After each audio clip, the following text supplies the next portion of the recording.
The question of genetic engineering isn't just about science anymore. It's about our future as a species. You know, it's fascinating how far we've come from the days when genetic modification seemed like pure science fiction. Now, we're actually having serious conversations about designing our children's traits. Think about this for a moment.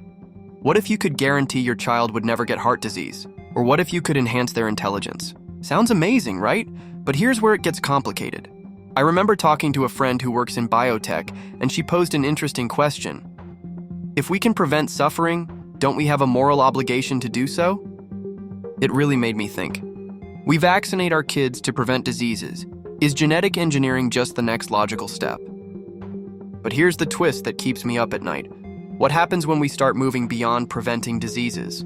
What about when we start selecting for height, eye color, or athletic ability? We're not just preventing suffering anymore. We're playing architect with human evolution. The implications are mind-boggling. Imagine a world where only the wealthy can afford to enhance their children's genes. Could we end up creating a biological divide in society? A new kind of inequality that's literally written in our DNA? And let's talk about something we rarely consider. The psychological impact on these genetically modified children. How would you feel knowing your parents designed you? That your talents and abilities weren't just luck or hard work, but carefully selected traits? There's also this beautiful chaos in natural genetic variation that we might lose. Think about it. Some of humanity's greatest geniuses had what we might now consider genetic flaws. Would we accidentally engineer out the very diversity that makes us resilient as a species? But here's what really gets me. Can we afford not to embrace genetic engineering? With climate change, space exploration, and artificial intelligence on the horizon, maybe we need to evolve faster than natural selection allows.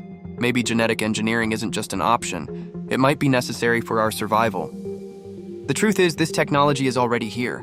It's not a question of if we'll use it, but how. We need to have these difficult conversations now, while we can still shape the future of genetic engineering. We need to find that sweet spot between progress and preservation, between enhancement and ethics. So should we embrace genetic engineering? Perhaps the real question is, how can we embrace it responsibly? Because ready or not, this technology is part of our future. The choice we have is not whether to use it, but how to ensure it benefits all of humanity, not just a privileged few.